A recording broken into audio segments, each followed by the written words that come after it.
꼴값 하고 계시네. 어머님 나이에 그렇게 살면 뭐 하시려고요? 아들 잘 되라고 고생하신 거 다들 그렇게 사시는 거예요. 특별한 일 하신 것도 아닌데. 차가운 공기가 부엌을 휘감았습니다. 며느리의 말 한마디 한마디가 제 심장을 칼로 베어내는 것만 같았습니다. 70년을 살아오면서 이렇게 참담한 순간은 처음이었을지도 모릅니다. 안녕하세요. 저는 이정숙입니다. 올해로 70살이 되었네요. 평생을 아들 하나 잘 키우는 게 제 삶의 전부였습니다. 새벽부터 밤늦게까지 식당 일을 하면서도 민호가 좋은 대학 가서 좋은 직장을 잡았다는 소리만 들으면 그게 그저 행복했지요. 하지만 요즘 들어 자주 생각합니다. 내 인생에서 나는 어디 있었을까 하고요. 며느리의 차가운 말 한마디가 제게 그런 깨달음을 주었습니다. 이제는 달라질 차례입니다. 더 이상은 착한 시어머니로 살지 않을 겁니다. 제가 선택한 복수의 방법은 제 자신을 사랑하는 것이었으니까요. 그날도 여느 때처럼 아들 집으로 향하는 발걸음은 가벼웠습니다. 손에는 직접 담근 열무김치와 도윤이가 좋아하는 홈메이드 쿠키가 들려 있었지요. 손주가 내일 수학여행을 간다는 소식을 듣고 늦지 않게 가서 음식도 해주고 쿠키도 주려는 생각에 서둘러 나섰습니다. 현관문 비밀번호를 누르고 들어서자 며느리가 부엌 쪽에서 깜짝 놀라며 인사를 하더라고요. 표정에는 불쾌감이 많이 묻어 있었지만 저는 애써 모른 채 했습니다. 며느라 혼자 있을 것 같아서 열무김치랑 쿠키랑 좀 가지고 왔다. 내일 도윤이 수학여행 간다며 이 쿠키도 챙겨가. 아, 네, 여기다 두세요. 연락 좀 하고 오시지. 미안하구나. 여기다 두면 될까?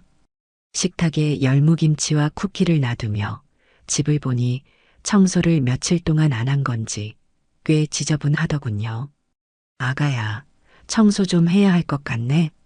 며느리는 제 얘기를 듣더니 갑자기 외출해야 할 일이 있다고 하더군요. 어머님, 급한 일이 생겨서 잠시 나가야 할 것 같아요. 저녁 전에는 돌아올게요. 집 안으로 들어서며 긴 한숨이 나왔습니다. 며느리의 쪽지에는 언제나처럼 건조함이 묻어났지요. 하지만 저는 이내 마음을 다잡았습니다. 오히려 잘 되었다 싶었어요. 맘 편히 집안일을 할 수 있으니까요. 주방부터 시작했습니다. 싱크대에 쌓인 그릇들을 정리하고 찌든 기름때를 벗겨내고 시간 가는 줄 모르고 일에 몰두했지요. 거실 청소를 하다 보니 그새 땀이 흘렀습니다. 아이고, 잠깐만 앉았다 해야겠네. 푹신한 소파에 앉으니 피로가 한꺼번에 몰려왔습니다. TV를 켜고 잠깐 눈을 붙이려 했는데 어느새 깊은 잠에 빠져들고 말았지요. 눈을 떴을 때는 이미 햇살이 기울어 있었습니다. 거실 창으로 비치는 노을빛이 유난히 붉었지요. 벽시계를 보니 오후 4시 30분. 깜빡 잠이 들어 이렇게 시간이 흘러버렸다니. 몸을 일으키려는데 온몸이 뻐근했습니다. 나이 들수록 조금만 자도 온몸이 쑤시는 게 젊었을 때와는 다르더군요. 이제 곧 서연이가 들어올 텐데 저녁 준비라도 해야겠다고 생각하며 주방으로 향했습니다. 현관문 열리는 소리와 함께 초코의 낑낑거리는 울음소리가 들렸습니다. 어머님? 집에 계세요? 응, 아가야. 깜빡 잠들었네. 서연이는 인사도 없이 곧장 초코에게 달려갔습니다. 어머, 초코야. 왜 이렇게 배고파했어? 어머님, 초코 밥은 주셨어요? 그 순간 머리를 한 대 맞은 것처럼 정신이 번쩍 들었습니다. 깜빡 잠이 들어 반려견 밥을 챙기지 못했던 거죠. 아이고, 미안하다. 청소하다가 잠깐 눈을 붙였는데. 잠깐이요? 벌써 해가 저문다고요. 어떻게 강아지 밥을 이렇게 못 챙기세요? 서연이의 목소리가 점점 높아졌습니다. 저희한텐 초코도 가족이에요. 이런 기본적인 것도 못 챙기시면서 도와주신다고 하시면 서연아, 솔직히 말씀드릴게요. 어머님이 오셔서 도와주시는 것보다 안 오시는 게 더 편할 것 같아요. 매번 이렇게 신경 쓰이고 차가운 공기가 부엌을 휘감았습니다. 며느리의 말 한마디 한마디가 제 심장을 칼로 베어내는 것만 같았습니다. 70년을 살아오면서 이렇게 참담한 순간은 처음이었을지도 모릅니다. 서연이는 급히 초코의 사료를 챙기더니 자신이 먹을 요깃거리만 가지고 방으로 들어가 버렸습니다. 어머님도 드시고 싶으시면 알아서 하세요. 방문이 쾅 하고 닫히는 소리가 온 집안을 울렸습니다. 저는 그 자리에 얼어붙은 듯 서 있었지요. 시계 초침 소리만이 덩그러니 남은 주방을 채웠습니다. 그날 밤 집으로 돌아오는 발걸음이 무거웠습니다. 버스 안에서도 창밖만 멍하니 바라보았지요. 오가는 사람들의 웃음소리가 왜인지 더 크게 들리는 것 같았습니다. 어머님, 이런 기본적인 것도 못 챙기시면서 귓가에 맴도는 서연이의 말이 지워지지 않았습니다. 무심코 손가락으로 눈가를 훔쳤는데 어느새 눈물이 흘러내리고 있었네요. 현관문을 열고 들어서자 어둠이 저를 반겼습니다. 스위치를 켤 힘도 나지 않아 그대로 신발을 벗고 들어왔지요. 띠링 마이너스 하는 소리와 함께 핸드폰에 불이 들어왔습니다. 엄마, 오늘 우리 집에 다녀갔다면서요? 서연이가 얘기해 주더라고요. 민호의 메시지였습니다. 가슴 한켠이 아려왔지요. 그래, 도윤이가 수학여행 가서 며느리 도와주려고 갔다 왔어. 아, 근데 엄마, 다음부턴 미리 얘기하고 오세요. 서연이가 재택 근무할 때는 좀 불편할 수 있거든요. 손끝이 덜덜 떨렸습니다. 아들의 메시지를 읽는 순간 지금껏 참아왔던 서러움이 한꺼번에 북받쳐 올랐지요. 이제는 내 아들 집에 가는 것도 허락을 받고 가야 하는구나. 방 한켠에 놓인 옷장을 열었습니다. 그곳에는 민호의 어린 시절 앨범이 고이 보관되어 있었지요. 첫돌 사진부터 초등학교 입학식, 중학교 졸업식, 한 장 한 장 넘기다 보니 그때의 기억이 물밀듯이 밀려왔습니다. 새벽 5시부터 일어나 식당 일을 했던 날들, 대학 등록금을 마련하기 위해 야간 아르바이트까지 뛰었던 시절, 결혼식장을 예약하면서 떨리는 손으로 통장 잔고를 확인하던 순간, 그 모든 것이 어제 일처럼 생생했습니다. 내가 뭘 그렇게 잘못했나? 혼잣말처럼 중얼거리다가 문득 거울 속 제 모습이 눈에 들어왔습니다. 언제부터인가 깊게 패인 주름과 희끗해진 머리카락. 그동안 저는 저 자신은 잊은 채 살아온 게 아닐까요? 책상 서랍을 열어 수첩을 꺼냈습니다. 얼마 전 동네 부동산에서 알아본 원룸들의 연락처가 적혀 있었지요. 떨리는 손으로 전화기를 들었습니다. 여보세요? 지난번 문의드렸던 원룸 아직 있나요? 네, 아직 있습니다. 언제 보러 오시겠어요? 내일. 내일 오전에 가보고 싶은데요. 수화기를 내려놓는 순간 이상하게도 마음이 편안해졌습니다. 창밖으로 보이는 달빛이 유난히 밝아 보였지요. 오늘처럼 마음 아픈 날이었지만 저는 알고 있었습니다. 이 아픔이 새로운 시작이 될 거라는 것을, 더 이상 누군가의 어머니나 시어머니로만 살지 않을 거라는 것을, 이제는 제가 선택한 삶을 살아갈 거라는 것을. 베개맡에 놓인 손거울을 들어 제 얼굴을 바라보았습니다. 이정숙, 이제 너를 위해 살아보자. 어둠 속에서 작게 중얼거린 그 말이 마치 새로운 인생을 향한 첫 발걸음처럼 느껴졌습니다.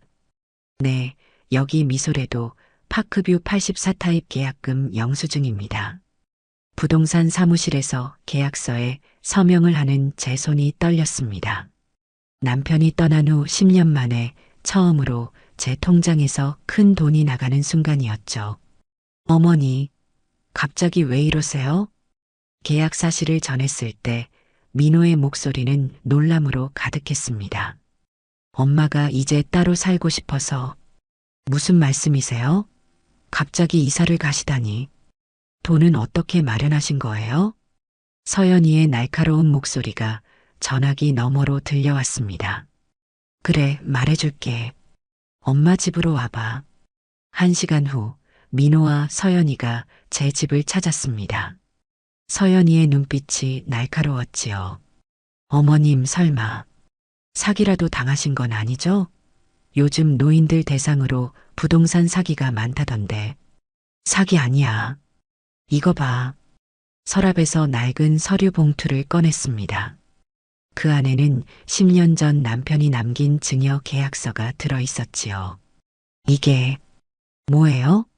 너희 아버지가 돌아가시기 전에 남긴 거야. 10억이 조금 넘는 돈이지. 순간 방안이 쥐 죽은 듯 조용해졌습니다. 그동안은 말하지 않았어. 너희가 엄마를 진심으로 대해주길 바라서. 하지만 이제는 달라질 것 같구나. 서연이의 얼굴이 창백해졌습니다. 분명 그동안 저를 부담스러워하고 멀리하던 며느리였는데 이제는 제가 달리 보이는 걸까요? 어머님, 저희가 너무. 괜찮아. 이제 알았으니 됐어. 엄마는 이제 미소래도로 이사 갈 거야. 너희도 이제 편해질 거고. 민호가 고개를 숙였습니다. 엄마, 저희가 너무 몰랐네요. 창밖으로 석양이 지고 있었습니다. 제 인생의 두 번째 봄이 시작되려나 봅니다. 어머님, 이사는 제가 도와드릴게요. 짐도 많으실 텐데. 서연이의 갑작스러운 전화에 피식 웃음이 났습니다. 제가 큰 돈을 가지고 있다는 걸 알고 난 뒤 며느리의 목소리는 쪽지처럼 차갑지 않았습니다. 아니다. 이사는 업체에 맡겼어. 아, 그러시구나. 그럼 새집 구경이라도 가도 될까요? 미소래도가 요즘 프리미엄도 많이 붙었다던데. 수화기 너머로 들리는 서연이의 목소리에 숨겨진 속내가 보였습니다. 재산이 있는 시어머니를 이제야 알아본 걸까요? 괜찮아. 바쁠 텐데 신경 쓰지 마. 어머님, 혹시 화나셨어요? 화는 무슨. 그저 좀 허탈할 뿐이지. 잠시 침묵이 이어졌습니다. 사실 말이야, 서연아. 내가 그렇게 날 차갑게 대할 때마다 이 사실을 밝힐까 생각했었어. 하지만 그러지 않았지. 너희가 진심으로 나를 대해주길 바랐으니까.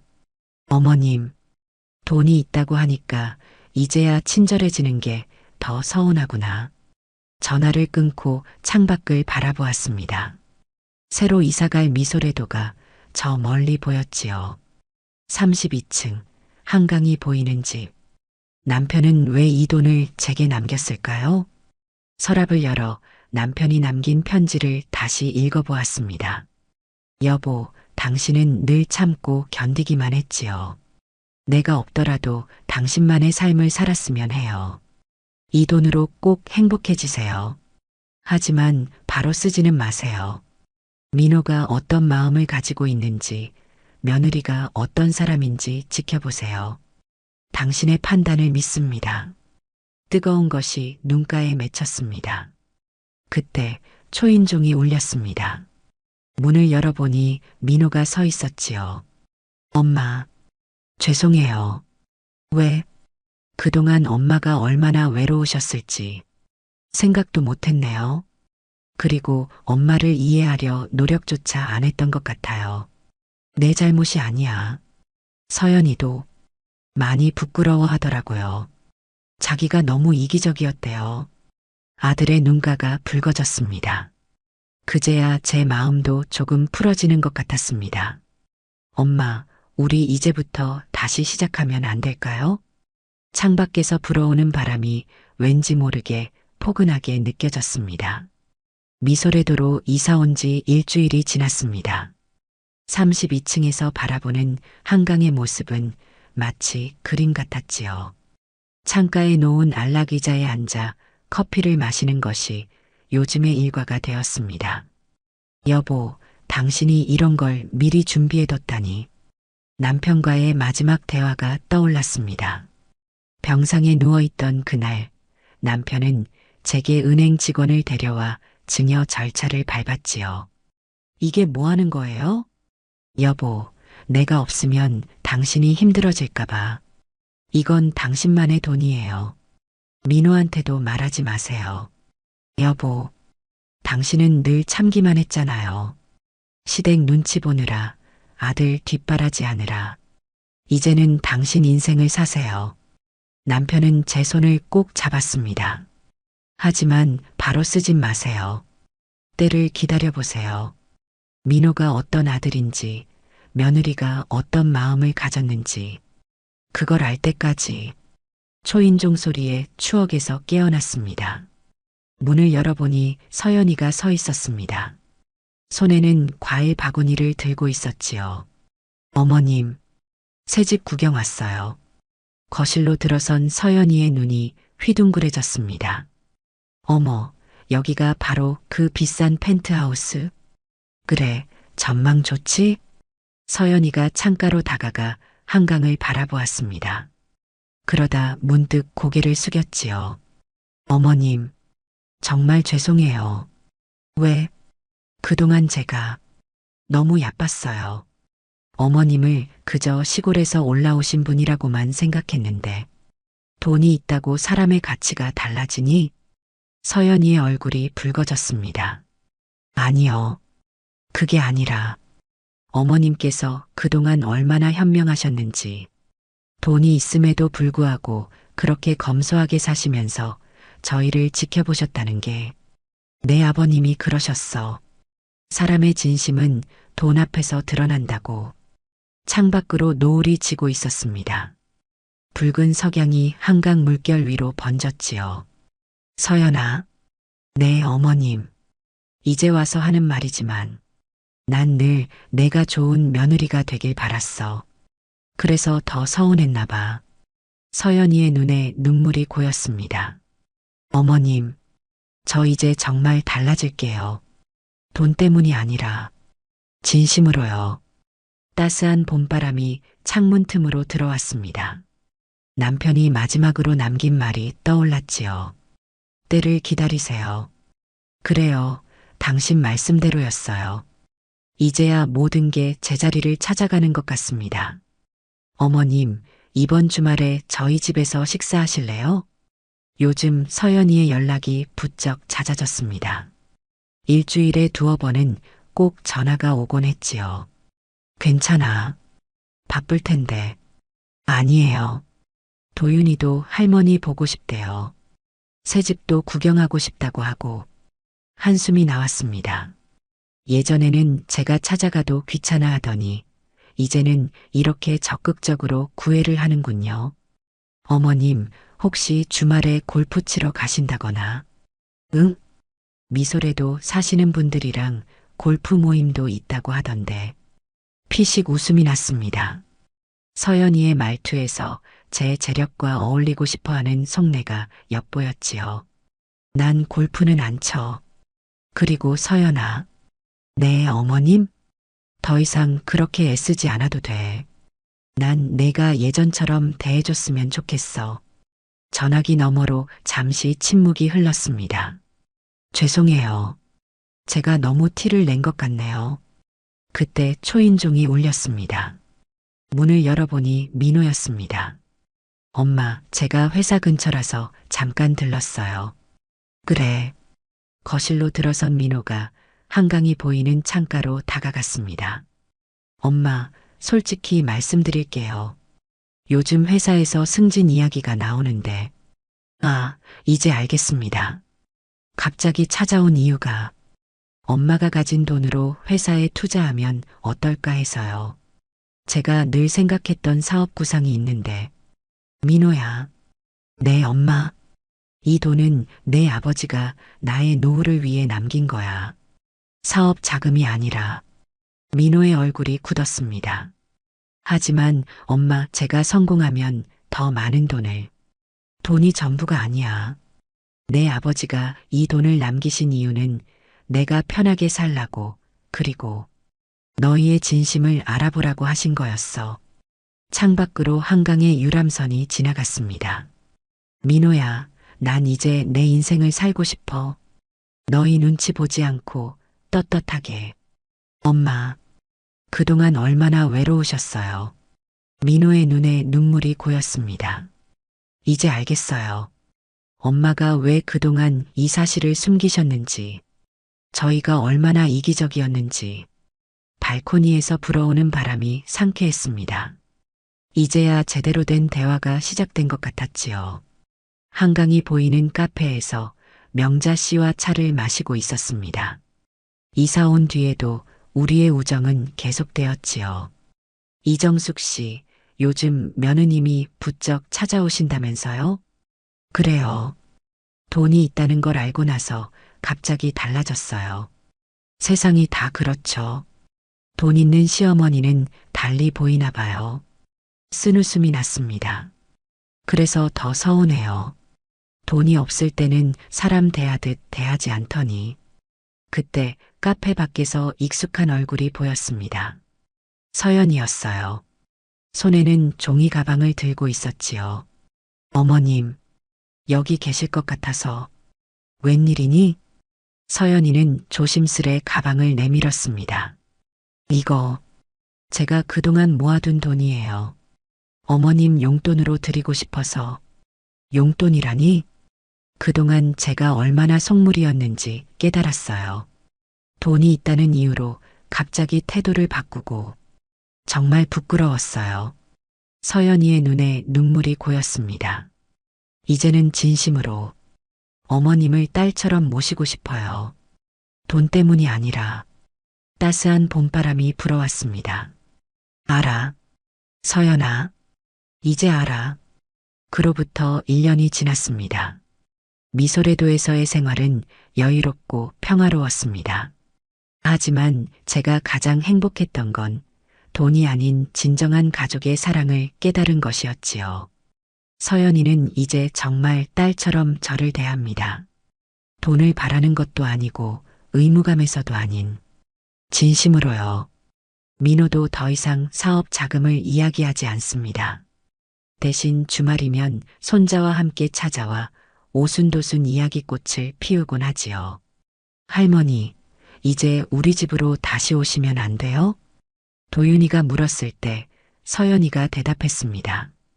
도윤아, 할머니도 이제 할머니만의 삶이 필요하신 거야. 우리가 이해해드려야지. 창밖으로 한강의 봄 풍경이 아름답게 펼쳐졌습니다. 남편의 마지막 선물은 단순한 돈이 아니었습니다. 그것은 제 인생을 되찾게 해준 열쇠였지요. 이제 저는 깨달았습니다. 노후에 필요한 건 돈도 중요하지만 그보다 더 중요한 건 자신만의 삶을 당당히 살 수 있는 용기라는 것을. 오늘도 저는 창가에 앉아 커피를 마시며 생각합니다. 여보, 당신이 준 선물로 이제야 제대로 된 제 인생을 살고 있어요. 고마워요.